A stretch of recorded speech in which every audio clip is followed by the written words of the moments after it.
In space, time passes strangely. Day becomes night, and night day, as if we are passing through tunnels. Captain James Lovell.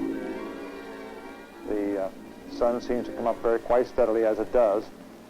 We can see the colors along the horizon from quickly in a deep blue to a light blue to perhaps a pink as the rays bend slightly around the Earth.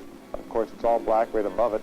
And suddenly the sun just pokes itself above the Earth's horizon, and then it's a brilliant white. And as a matter of fact, you don't want to be looking just prior to sunrise at that area. You want to be looking away from it a little bit because the sun is so brilliant.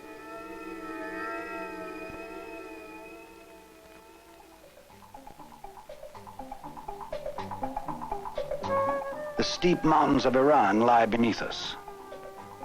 Hidden behind the mountain barrier are the ruins of one of the great cities of the ancient world, Persepolis, capital of the Persian Empire, destroyed 2,300 years ago.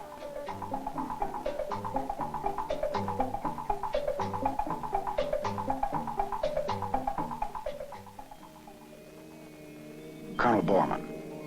In space, of course, there are no winds. You don't have the drift problem you have in airplanes. So really, you can put your orbital marks on this map, and just by time, you can mark off the time and say, well, I should be over Calcutta. And you look down, and there's Calcutta. Not only Calcutta, but the whole subcontinent of India lies 600 miles below. 1 million square miles from her tropical south to the northern mountains facing Russia and China.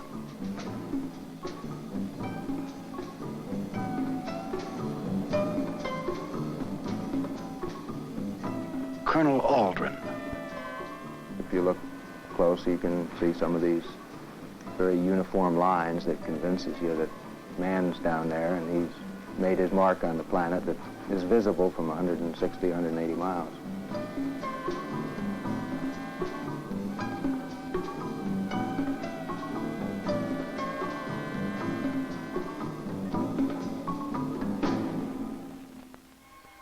Now the frozen roof of the world, the Himalayas, tallest mountains on Earth, which for centuries have challenged man's endurance, yet insignificant from space. 9 of the world's 12 highest peaks are in this one view. K2, or Mount Godwin-Austen, over 28,000 feet above sea level, lies below. The dark patch in the center is Mount Everest in perpetual winter, 29,000 feet tall, highest mountain on Earth. We're only about 1/2 from our starting in Florida as the spaceman flies. We are crossing from India into Tibet, on our way toward the heartland of central China. We will cross China from west to east, following her meandering rivers just as men have done since recorded time. We trace the Yangtze, longest river in Asia, from her source past Chongqing, Wuhan, and Nanking.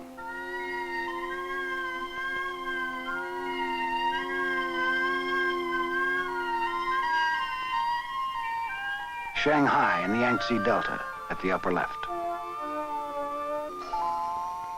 We move freely along the China coast over the ports of Fujian, Hong Kong, and along the Tonkin Gulf toward North Vietnam.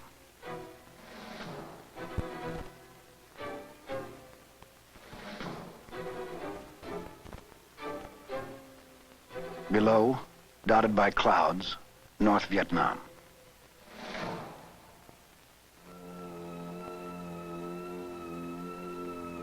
Before 1957, neither man nor anything man-made was in space. Since then, the United States and the Soviet Union have launched some 3,000 objects, most of them unmanned and American-made. They have traveled out as far as Earth, past Venus. Some have been in the atmosphere. Some will continue traveling for 1,000 years.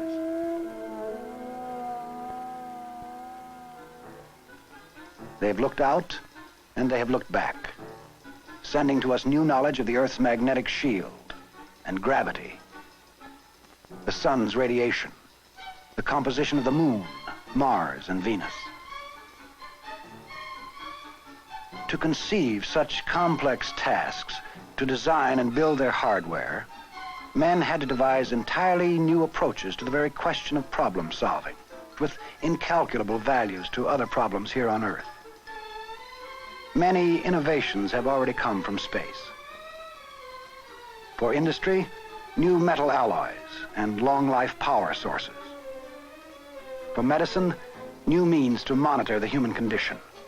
2,500 technical developments. And we have just begun as we approach the moon. The moon seemed the only way it could be seen a short decade ago.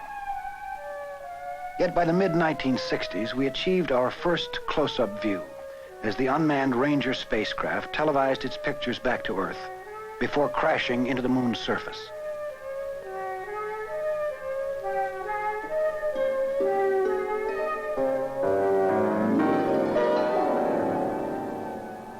Next, a Soviet and then an American vehicle landed softly on the moon and scanned the strange scene.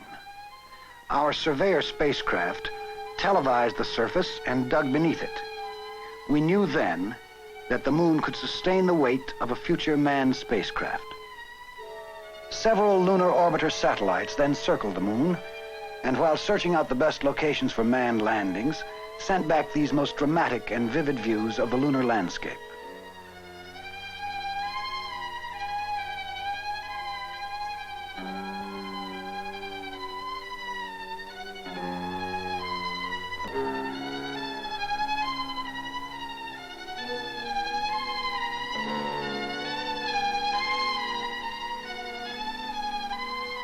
One lunar orbiter televised back a unique portrait from the moon, an Earthrise, with the Earth glowing as it reflected the sun's rays in the blackness of space.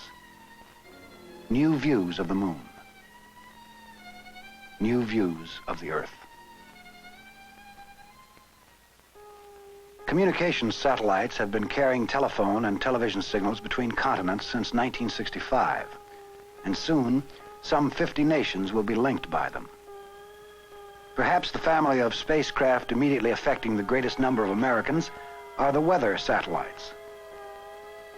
Our various meteorological vehicles keep daily watch on the world's cloud cover, increasing the accuracy of weather forecasting.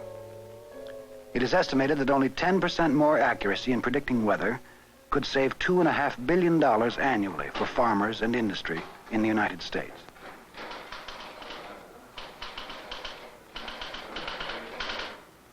Weather satellites have proven their worth through advance warnings of storms, whose habits are then studied for the future. One classic case was in the great hurricane of September 1967. Here we see a yet unnamed tropical disturbance when a weather satellite first located it far out in the central Atlantic on September 1st.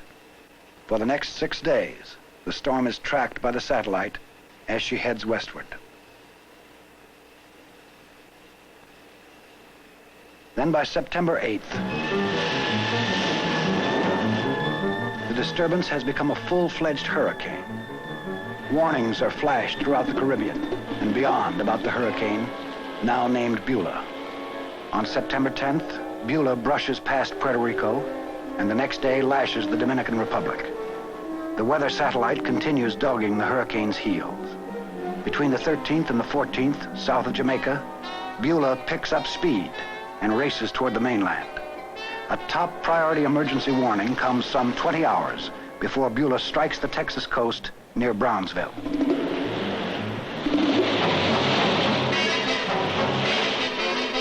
After a 24-hour rampage, the storm moves on, leaving $1 billion in damage and some 300,000 people homeless. Yet the advance warnings have cut the toll in human life to 41. Thanks to the view from space. Other space views are helping provide us with security. ABC News science editor, Jules Bergman. Both Russia and the United States have large and very active space reconnaissance programs with satellites that use both television and film cameras.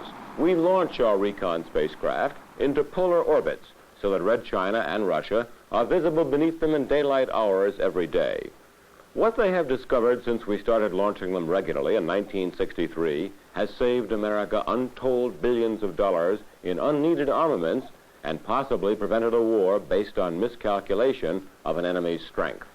The spy satellites are mostly called SAMOS, for Space and Missile Observation Satellites. They first uncovered Red China's growing nuclear strength. The birth of Russia's new nuclear-powered, missile-equipped submarines was also closely watched. One fantastic picture taken last year, none have ever been released, by the way, spotted more Soviet nuclear submarines being built in one yard on the Baltic than were being built in all the American shipyards. The alarm bell rang. Russia had a sub that was faster and deeper diving than many of ours. It was found out in time, and faster, deeper diving U.S. subs have now been given the go-ahead.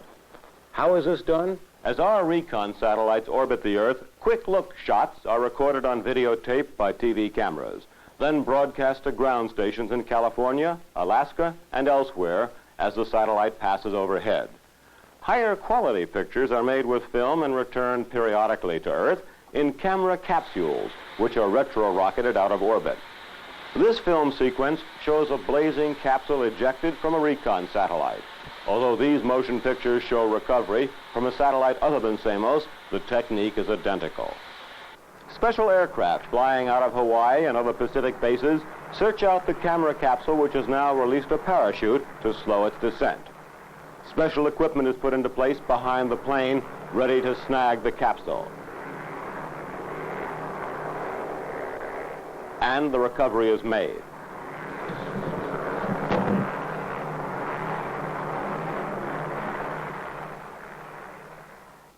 What can be seen? The following examples approximate real recon pictures shot from aircraft and spacecraft.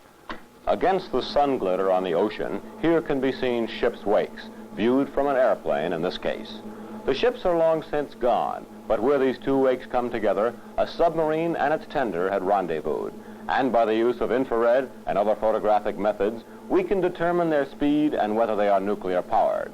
There are fewer places to hide each day. This is Fort Worth and Dallas, a wide stretch of Texas filmed by Apollo 6. Carswell Air Force Base with Strategic Air Command B-52s on the runways is clearly visible. Even small planes can be counted. The methods used are highly classified. This is a shot from a not very advanced recon camera being tested to see how well it would pick up the enemy in Vietnam. Now the close-up of the same shot. Clearly picking out a parked truck, its identification, and its driver. Even if there were a forest canopy obscuring the scene, new sensors and cameras could have found it. In a little-noticed speech last year, President Johnson paid tribute to space spying. More than enough billions have been saved, he declared, to pay for the entire military and civilian space programs.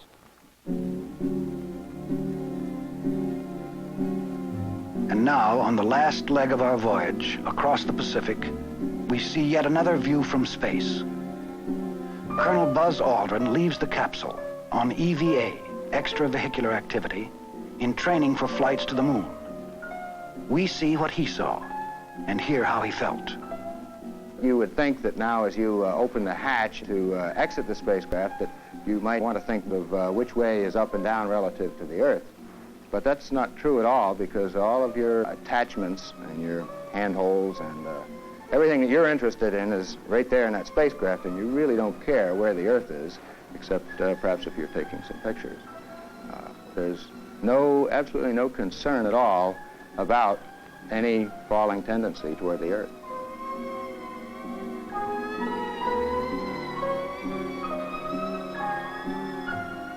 Well, I guess fantastic is the best way to describe it.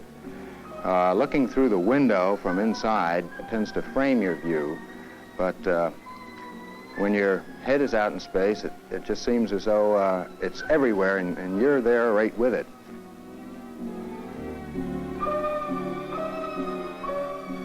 The coral atolls of Micronesia, heading toward Hawaii.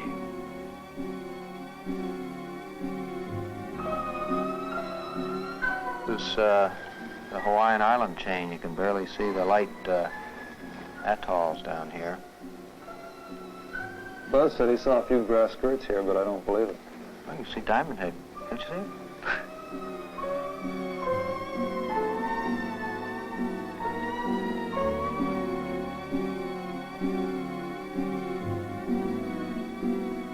Our EVA ends.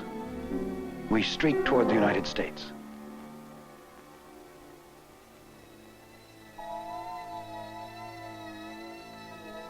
See smoke come offshore down here.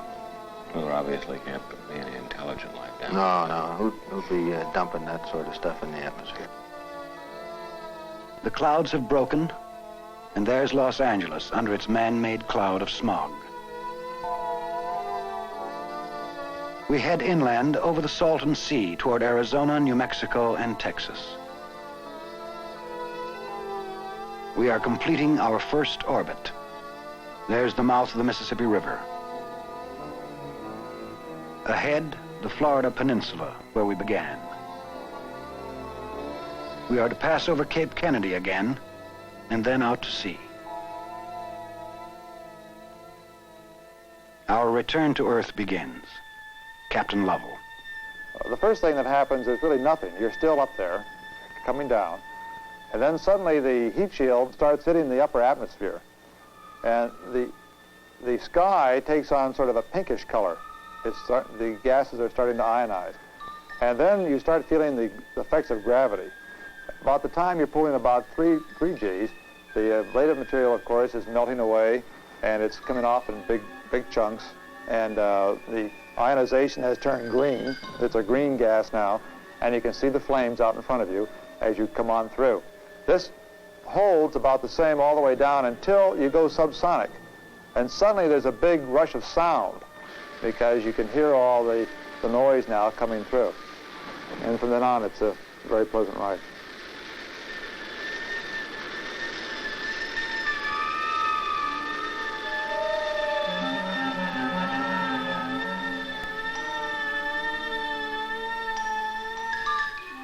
At about 10,000 feet, the parachutes open, slowing our return through the atmosphere.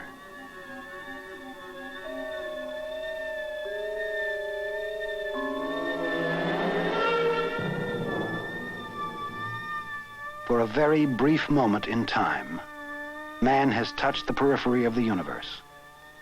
He has seen his planet as it has never been seen before. The view from space is staggering. But 2 questions remain. Was it worth it? If so, where do we go from here?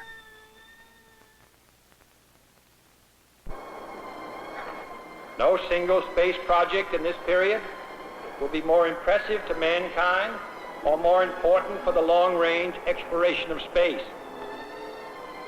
And none will be so difficult or expensive to accomplish. We will meet probably this year. Men are already walking on a simulated surface of the moon. But with all we need to do on Earth, will a trip to the moon have been worth it?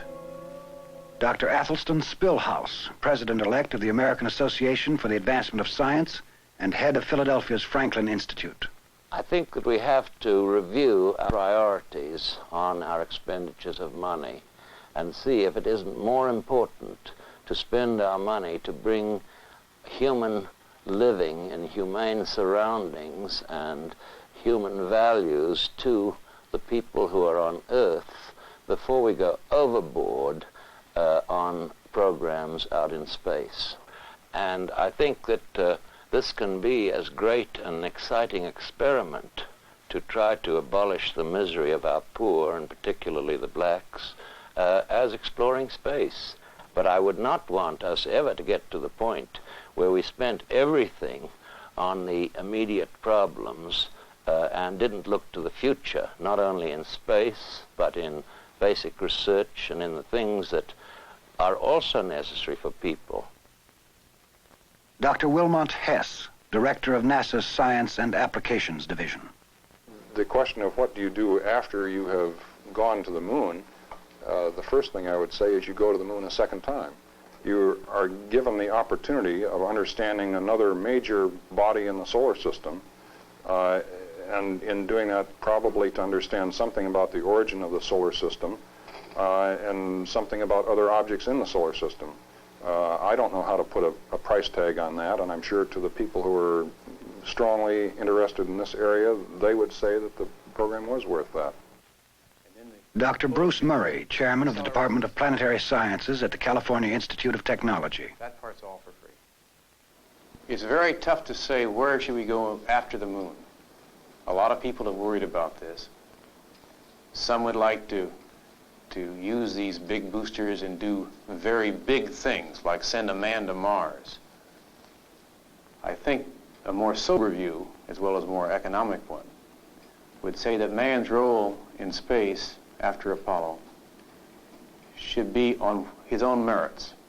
If he's that important to the operation of a complicated instrument system, then fine, we'll pay the penalty in weight and in survivable equipment for it.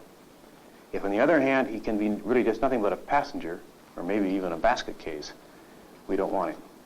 The most exciting missions of the 70s and 80s, I think, the ones I think that the history books will be writing about, are the first close-up looks at the more distant planets. We've had a close-up look at Mars, enormously surprising discovery of the fact that it looks like the moon rather than the Earth, and that all our previous ideas were wrong, were filled with misconception. I think the same thing will happen if we get a close-up look at Mercury.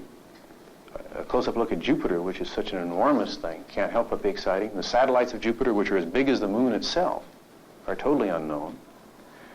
And finally, by using the massive gravitational attraction of Jupiter itself as a slingshot, we can fire ourselves out into the very depths of the solar system, to Saturn, Uranus, and Neptune, and look at the whole totally unexplored area in the solar system for the first time. These are the historic milestone missions, I think, of the 70s and perhaps the 80s.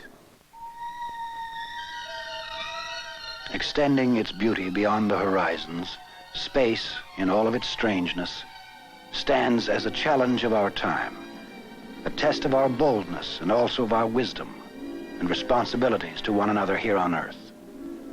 In the final analysis, the question is not, will man extend his view from space? The question is simply one of priorities, of timing. Not will we, but when will we? For all of man's staggering achievement, the stars today are but little closer to his grasp. We will reach the moon, perhaps the planets. After his incredible voyage around the moon, Colonel Borman, addressing a joint session of Congress, put it this way. Exploration really is the essence of the human spirit. And to pause, to falter, to turn our back on the quest for knowledge is to perish. And I hope that we never forget that.